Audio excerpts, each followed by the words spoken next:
All right, welcome back YouTube. And today on UniXRogue, I'm going to start a little bit of a different series. Like, I've put up a lot of deck lists myself. I've put up deck lists from some friends that have been at events or, just kind of brewing.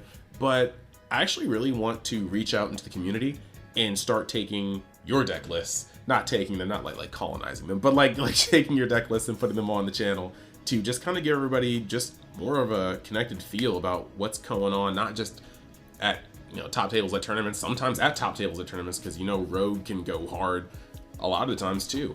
But this series is just going to be giving lots of people a chance to get their lists out there that they're proud of. They kind of want to maybe spread around, because as decks get out there and more people make revisions, edits, you kind of find more and more things that work and don't work, and it just speeds up the refining process, and you get to see a lot of ideas that allow you to branch out yourself, see what you're doing, see maybe cards that you haven't seen, and it just, I think, generally does a lot for the game. So before we jump directly further into that, I just want to say, like always, if you like the content, thinking about seeing future content, hit that subscribe button, because we are trying to grow the channel, and that's really the only way it grows. But past that, if you haven't already, think about joining that Dragon Ball Super community discussion group. I missed a couple words there. There's card and game, probably between Super and, community, but it's there. The link will be in the description, and it is honestly the biggest one-stop shop for just community discussions, deck lists, like tournament reports, as well as even spoilers now, because Bandai's handing those out to the group as well. It's just actually the place you want to be if you love this game. So, to start off the very first of what I think I may be coining the UniXRogue series, I'll see. I actually have a amazing dude that I got introduced to by one of my besties. He does a lot of cool stuff that's not just topping, not just making a gajillion decks. Actually, he's talked to me about quite a few already, and I can't wait to put more of them on the channel. But he's a fellow Chris, and I will just let him do the most talking on his introduction. Yo guys, aloha. Chris here with Maui GraphiX. You probably already know if you've seen any of the metal leaders in the group. I've come a long way in the last year and a half, from 4x6 metal leaders that were two pieces of aluminum glued together, and they were the scans from the original cards that were edited, all the way to the custom textured leaders that you're seeing now. And we're getting even better and bigger, so just stay tuned for that. But couldn't make these cards if I didn't love playing the game, and so there's just it's really fun to have a hobby tied into a business, and yeah, that's what this has evolved from. It's actually pretty mind-blowing. Like, in a moment, we're definitely going to have some of his metal leaders on screen, and just to let you know, these aren't the only ones that he has. There's definitely a selection. I think at the end of the video too, I'm just gonna put this picture he showed me of just a couple, well, actually more than a couple of them all next to each other. But it's actually just pretty awesome. I'm definitely eyeing his Dark Broly metal leader. It looks absolutely amazing, and you'll probably see one in my future videos, because one way or another, and I'm gonna get around to copping one of these. The link to all of his stuff is going to be in the description, and that's like Spiral Maui. Yeah, like that is what it is. Yeah, it's Maui GraphiX. Yep. There we go. There's a Facebook page at the very minimum, but we're gonna have, like I said, links to everything down in the description. So I think right now you guys just need to see some of the product that he was talking about, because I personally think it's hot fire.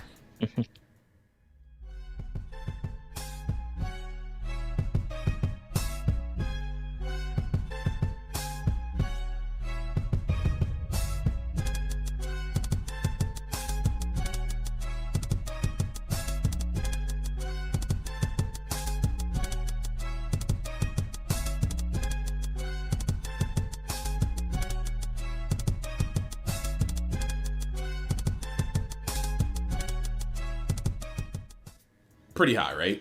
Like, I'm serious. Right. Like, I was looking at these and I was like, ooh.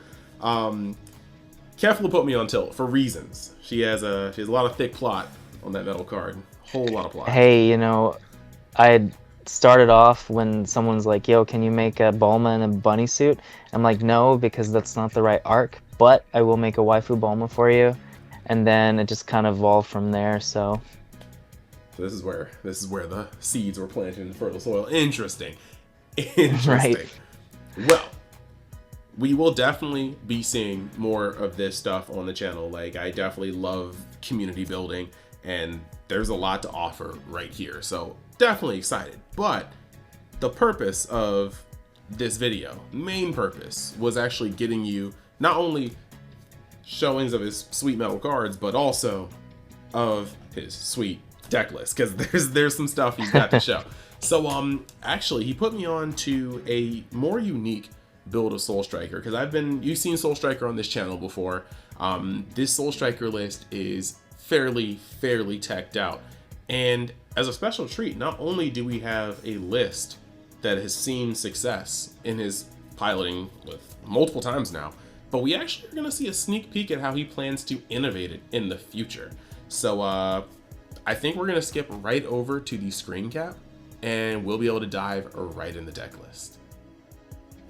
So, like I said, Soul Striker list, but already you're going to be looking at a couple cards that weren't necessarily in some of the builds you've seen before, and he's going to break that down and get right into that. So, I just want to know, like, run us through your list, and then if you don't mind, after running it through your list, just let us know what you've done with it so far.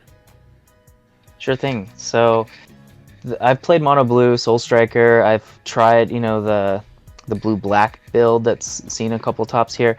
And the thing about Blue Yellow, especially because this format's been very best of one heavy, is and so that means Reboot Gohan is seeing a thing.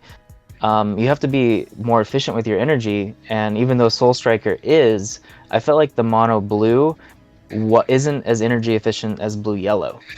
And starting off with the Goku Blacks that you see in here, Unforeseen Darkness has always, you know, like he was in the Nats winners deck profile because Blue Yellow has always kind of been one of those sweet color combinations.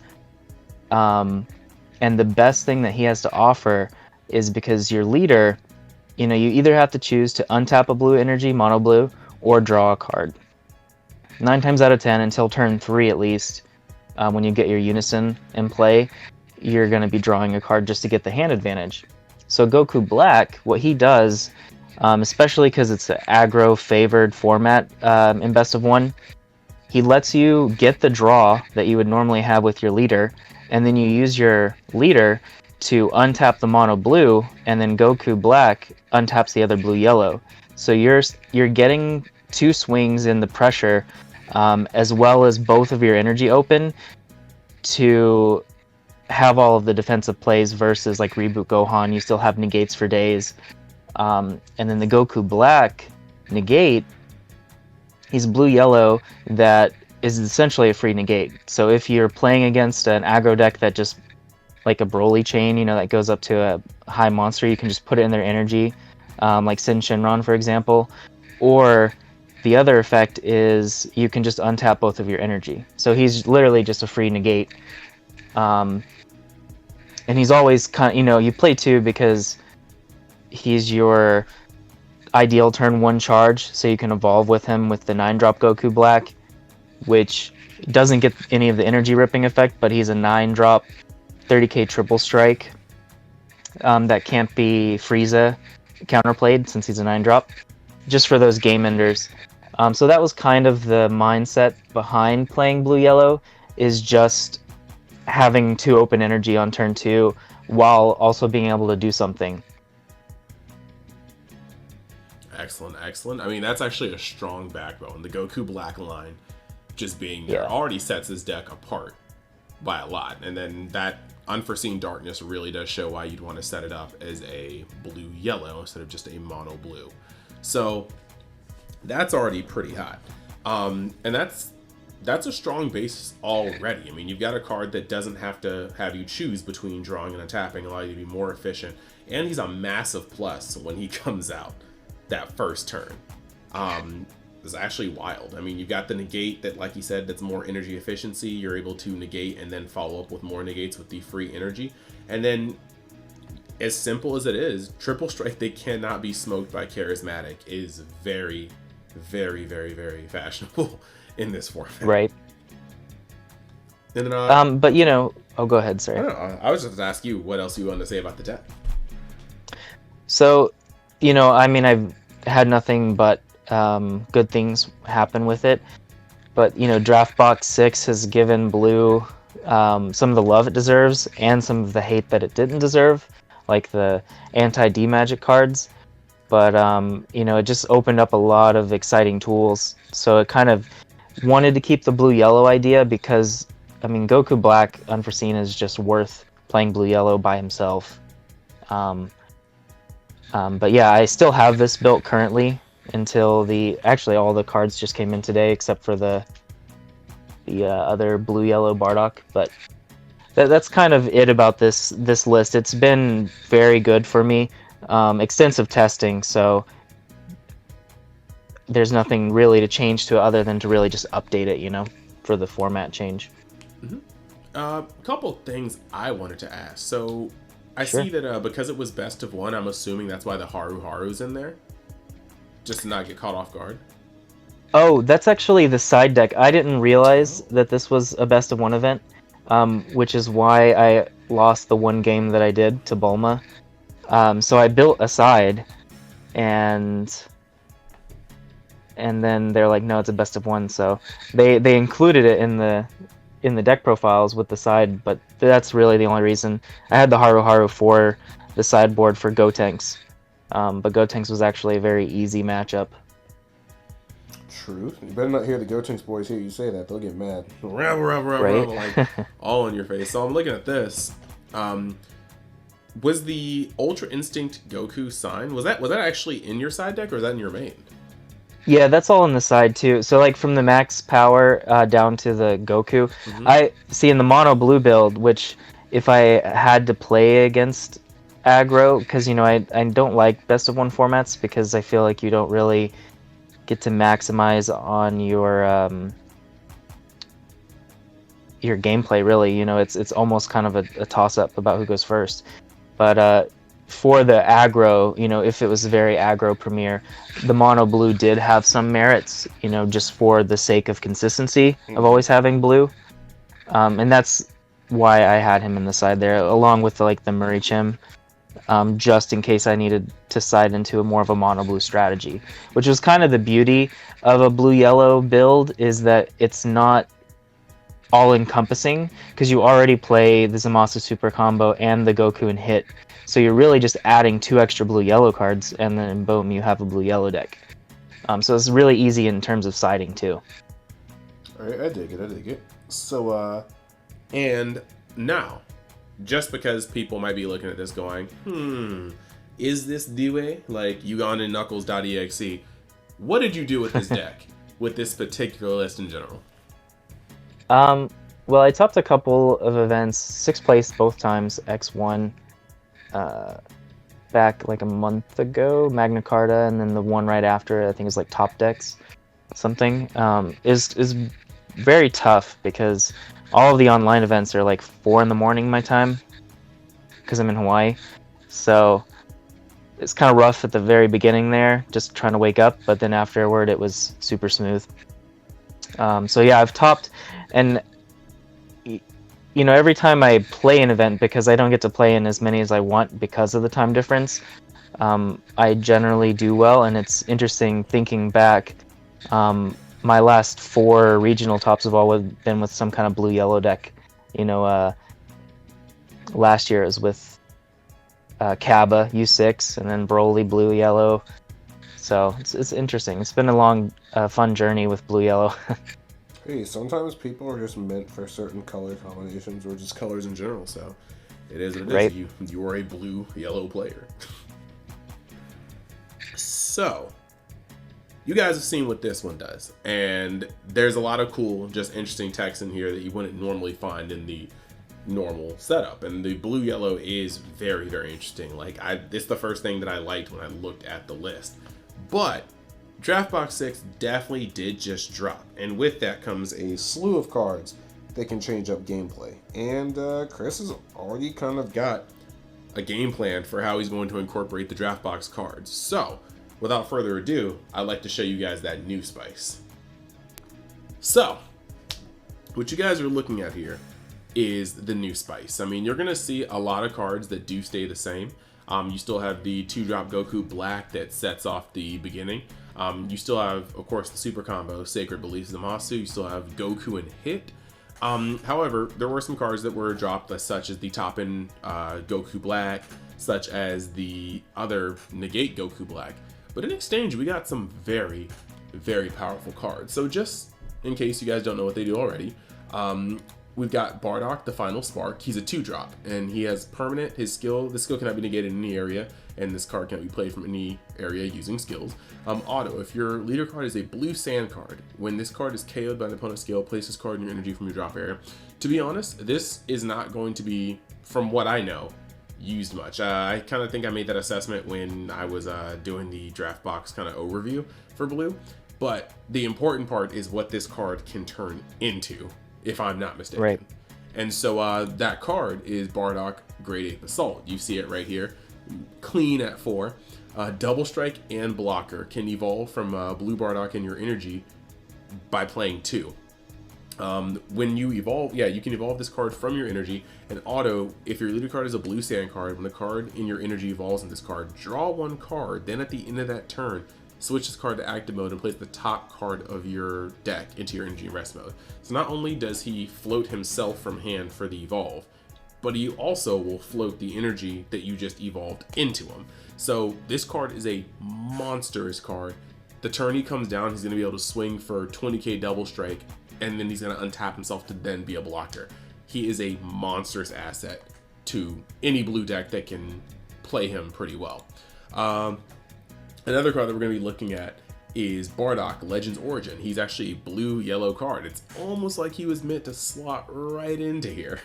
But right. Energy Exhaust, Unique, Blocker, Arrival, blue-yellow for 1 blue, which is also crazy, especially seeing that this deck runs Monkey.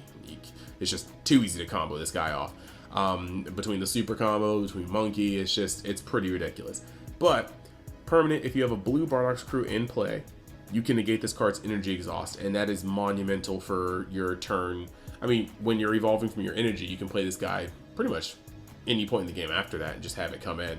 But at the end of your turn, switch this card to active mode, and if your leader card is a blue Bardock's crew, draw 2 cards. Now, this is an engine all on his own. And to be able to be played with Arrival, instead of actually just paying 4, this card's kind of snapped.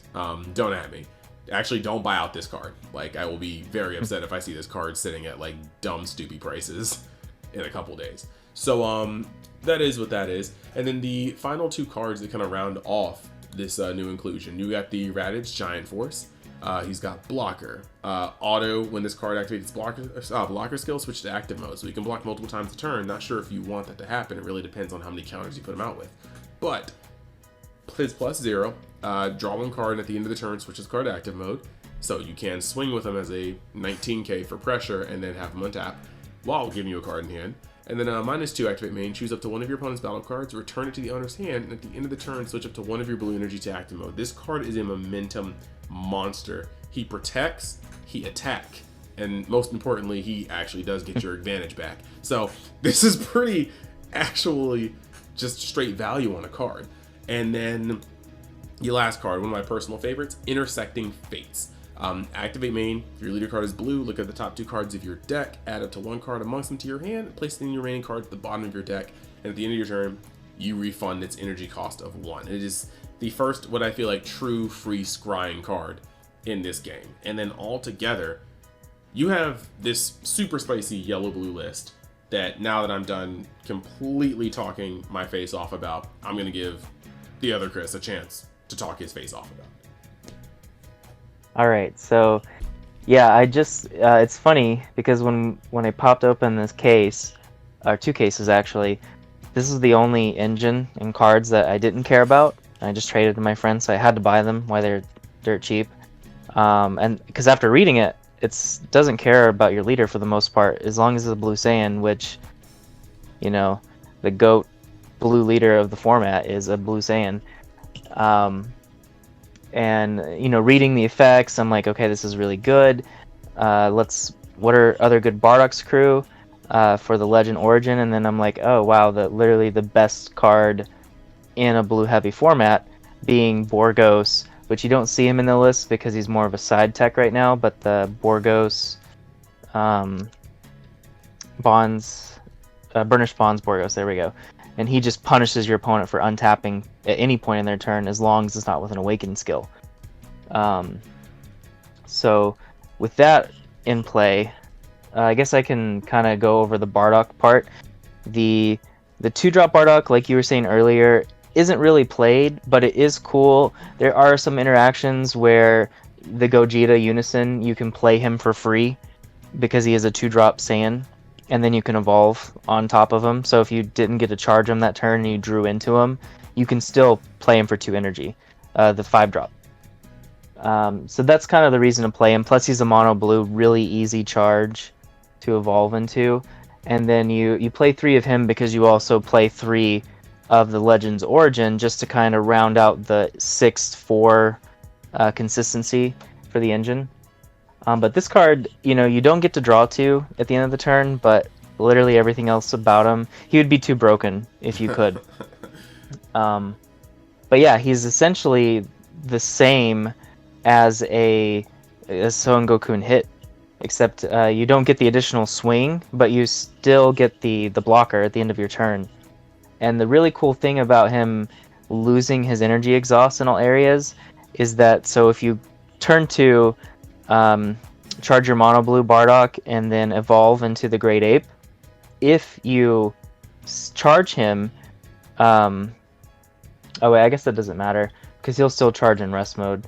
But the cool thing is, if you charge him blind by any means, he'll still come in untapped because his energy exhaust is negated. Yeah, it's pretty hot. Yeah, it's pretty nice because it negates it in the deck too, which is it's good. But yeah, that's kind of like the logic behind it. Is the biggest problem that Starter Coup has always had is that there's not really enough aggression until you get to turn 4, and then you just kind of go all in with a counter triple strike and 30k double strike leader swing. So being able to kind of get that, which is why I also play the Goku Black Unforeseen, is for that early aggression. But having a 20k double strike blocker that gives you that protection you need, as well as the early aggression, is just a little too much, honestly, for Starter Coup. And then the Raditz Unison, he's good. It's just that baby Unison is better. But I still wanted to at least play one of him and keep the one Gogeta. It might end up going, honestly, 2 Raditz and 4 of the baby. But, got to give Gogeta a little bit of love there. And then Intersecting Fates is just, it like ties the whole deck together. Like having a card that just says, okay, I get to look at the 2, bottom deck 1, and then add whatever I want without showing the knowledge to the opponent, and then just getting your energy back. It's just such a good. That's kind of why I dropped the Goku Black Negate, because before, ideally, you wanted to charge a blue-yellow turn 1 and then never charge a blue-yellow again. But on this, depending on the situation and the matchup, it might be better to charge a mono blue turn 1 to get your plays going, and then because your blue-yellow energy is free depending on your board, it's a little more playable now, rather than being kind of a set turn 1 and turn 2. So that's kind of the logic behind the new changes. It definitely looks fun. I mean, anytime you can see a tried and true strategy with a whole bunch of new cards too, and you can read them and go, wow, this is not a pile of jank. I want to play this. Right. So it looks really, really good. I know personally I will be trying to mess with this on just untap, just kind of get a feel for it. But who knows, in the future, especially if this sort of series kicks off. I mean, I definitely want to see this. Maybe we can get some untapped games with it later. I'm fairly certain Chris and I are going to start working alongside of each other for a fair amount of content. But yeah, I definitely personally want to return to see this deck in action. And heck, I mean, if he plays another online event, you may see it sooner than that. It really depends. Yeah. Well, we have the December Invitational coming up, so not saying that this is the list to take, but it's going to be a contender for sure. We'll see, right? December 5th, I think, right? Isn't that the Invitational? Yeah, it's close. It is definitely close. So we definitely will see. So there you guys have it. You guys got to see the list that Chris topped with a couple times on these premiere events that we are having right now due to the pandemic. You have the spice that very well could see its way at top tables during the Invitational, or just actually grace the top tables of your locals if you have people deciding to just kind of bite the deck list, play it out for themselves, and find they like it. Either way, I feel like it's an excellent way to merge already existing strategies with brand new cards, and everybody likes seeing that because innovation with fresh new takes is just, it's spice. So in the closing statements, we do have a lot of stuff planned, a whole bunch of stuff, and I can't just do this all myself, like talking wise, so I think I'd like to just lean on Chris to talk about some of the stuff we have coming up. So if you guys want to comment in the comments below some leaders you're really interested in, we're going to do some cool collabs with the channel on specific leaders, like a special theme for him, as well as giveaways with Hermit Style Podcasting, Trifinity, custom mats, tokens, pretty much anything you could think of custom. And we wanted to get together and bring you guys the highest quality. You can check it out on the Facebook page. The giveaway is starting on Wednesday, so you might have already missed that, but I'm always doing giveaways and always wanting to hear your guys' content, because if you're looking for that next channel to really go to the next level of content, this is the channel right here. Unique deck list, everything you guys have been asking for. UniX DBS is here to do it for you. So I mean, thank you for that, just super plug. And on top of that, like there is going to be the giveaway coming on Wednesday. I will have this uploaded and edited to be up early Wednesday, so hopefully watching this you won't be too late just to join the Facebook group I'm going to have in the description, and then look at that giveaway post. I might actually just see if I can take the link to the post, because I should be able to do that and put that on here too when it's up. But at the same time, I do definitely want to work with Chris to see what giveaways I can set up for on the channel. So if you do have any ideas for a cool leader that could be given away, I would follow his instructions, comment in the video, and let us know what's going on. I think for a future giveaway, I would like to have another video where we're just kind of on, maybe show off a little bit more of his inventory of his previous work, and set a structure for what kind of giveaway this could be. Maybe just a little subscriber bump count, some follows on his page, stipulations, and then just, you know, maybe we vote on which leaders can be given out, things like that. Just some more interactive community stuff for the most part. So I hope you guys liked this segment. It was a little long, but you know what, Chris is worth it, and at the same time it's the first in the series, so you got to do it a little bigger than normal. But at the same time, I would implore anybody who's watching and wants to do something like this, join the Discord. Let me know if you have some spice that you want to have featured, and this could be a video with you in it next time. So one more time, thank you guys for watching. Have a look at Spiral Maui graphics. It's just pretty awesome. Like I said, I was geeking since I saw that Broly, and I'm still geeking about it. So it is what it is. And we will see you in a future video.